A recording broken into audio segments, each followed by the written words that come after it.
দেবে নামে কি দেব?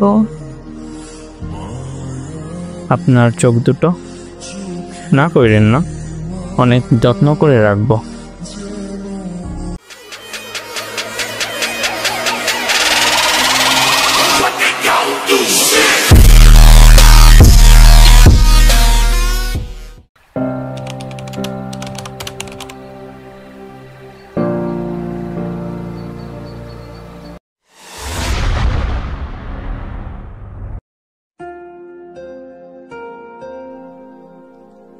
গল্পটা 2020 সালের। আসসালামু আলাইকুম, আমার নাম পরাণ। সময়টা 2020-এর। বাসায় বসে বসে সারাদিন ফোন টিপি, কারণ চারদিকে করোনা ভাইরাস আর অফিসও বন্ধ। হঠাৎ একদিন বিকেলবেলা ফেসবুক স্টোরি দেখছিলাম। হঠাৎ করে দুটি মায়াবী চোখ দেখে তার চোখের মায়ায় পড়ে গেলাম। তারপর সাথে সাথেই তাকে নক দিলাম। এত সুন্দর কেন? কি? আপনার ওই দুইটি চোখ। তাই?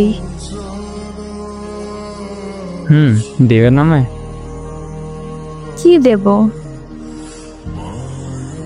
আপনার চোখ দুটো। না কইরেন না, অনেক যত্ন করে রাখবো। তাহলে আমি দেখব কি করে? কেন? আপনি আমার চোখ দিয়ে দেখবেন। দেখি তো আপনার চোখগুলো। দেখেন। ও বাবা রে! কি হইছে? ভয় পাইছি। কেন, ভূত দেখছেন নাকি? না, আপনার চোখ দেখে।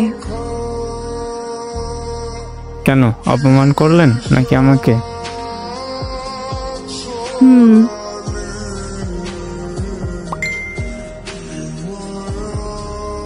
সরি। আচ্ছা, একটু পর কথা বলি, আপু ডাকতেছে।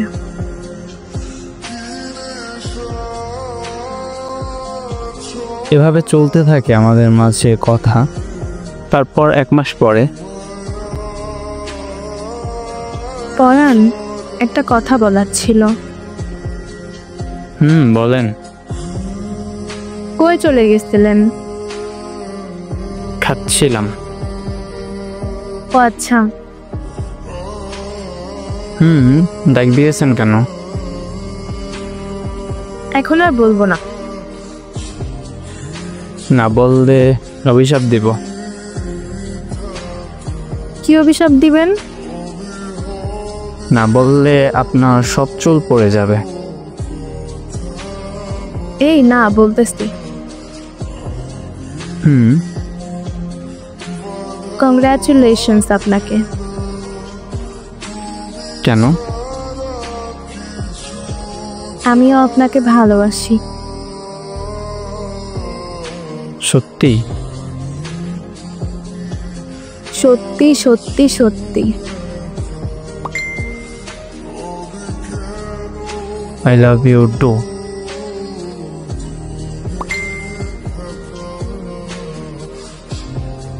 হা করো জান। কেন? খুশি লাগছে তাই মিষ্টি খাওয়াবো।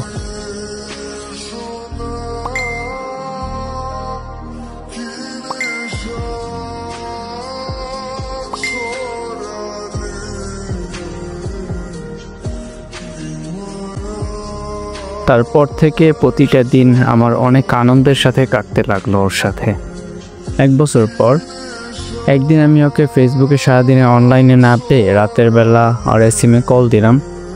কলটা রিসিভ করলো এক মুরব্বি।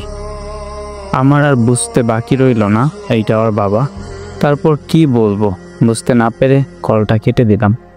তারপরের দিন। পরাণ, বলো। কালকে বাবা আমায় অনেক বকা দিছে। সরি। আমি বলে দিছি আমি তোমাকে ভালোবাসি। তোমাকে না পেলে মরে যাব আমি পরাণ। আচ্ছা, তুমি চিন্তা করো না, আমি আঙ্কেলের সাথে কথা বলবো। তুমি ওনার নাম্বারটা দাও।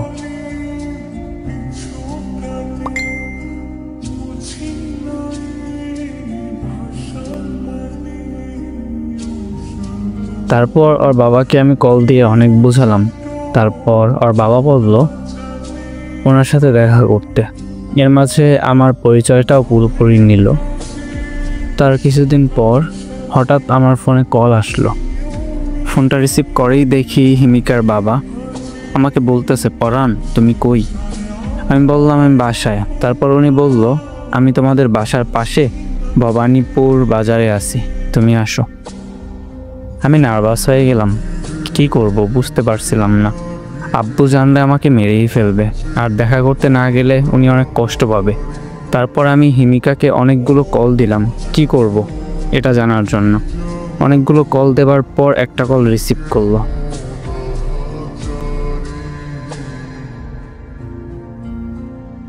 হ্যালো। কই ছিলে তুমি এতক্ষণ? মাত্র স্কুল থেকে আসলাম। কেন? তোমার আব্বু তো আমাদের এখানে আসছে। কি বলো? বলতেছে দেখা করার জন্য। তুমি মজা করতেছো না তো? আরে না। আচ্ছা দেখা করো। যদি বাড়িতে আসতে চায়?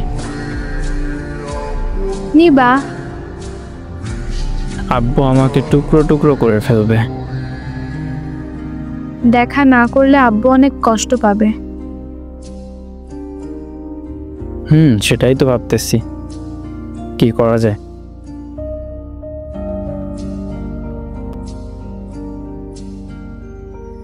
ওর সাথে কথা বলার পর আমি কিছু ভাবতে পারছিলাম না। ফোনটা বন্ধ করে কানে বালিশ দিয়ে চাপ দিয়ে শুয়েছিলাম।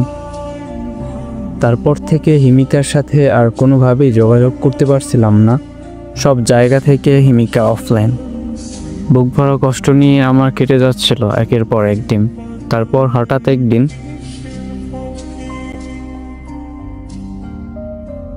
কেমন আছো?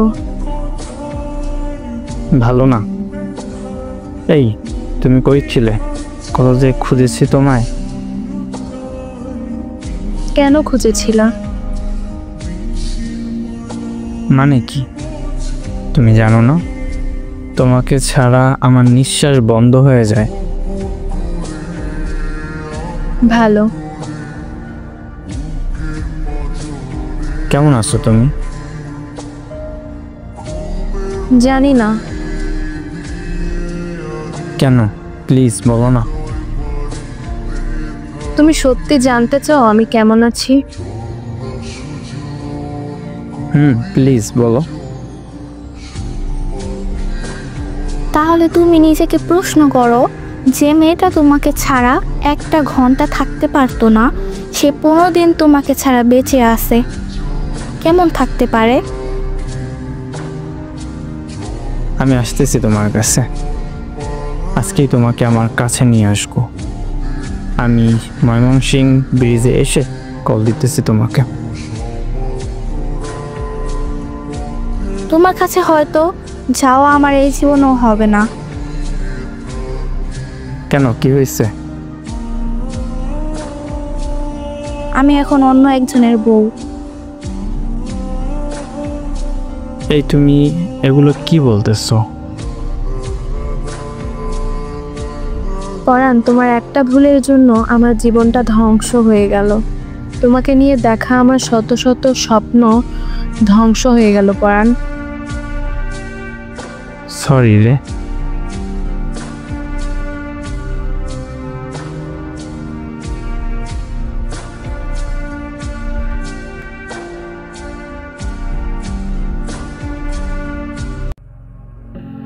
আসসালামু আলাইকুম গাইস। ইদানিং প্রায় গল্পই দেখি ছেলেরা মানে ছেলেটার জন্যই পূর্ণতা পায় না। কালকের গল্পটা দেখলাম, আজকের গল্পটাও ছেলেটাই চাইলে হয়তো পূর্ণতা আসতো। এটাও যদি ছেলেটা হিমিকার বাবার সাথে দেখা করতো হয়তো বা এটা অন্য কিছু একটা হইতো।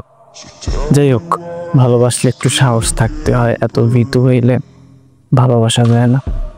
কেমন লাগলো গল্পটা জানাবেন। আর গল্প শেয়ার করলে কি করতে হবে তা তো জানিনি, তো সেটাই করেন, পেজে নক দিন। আর গ্রুপ অ্যাড হইতে চাইলে আড্ডা গ্রুপে, তাহলেও পেজে নক দিবেন।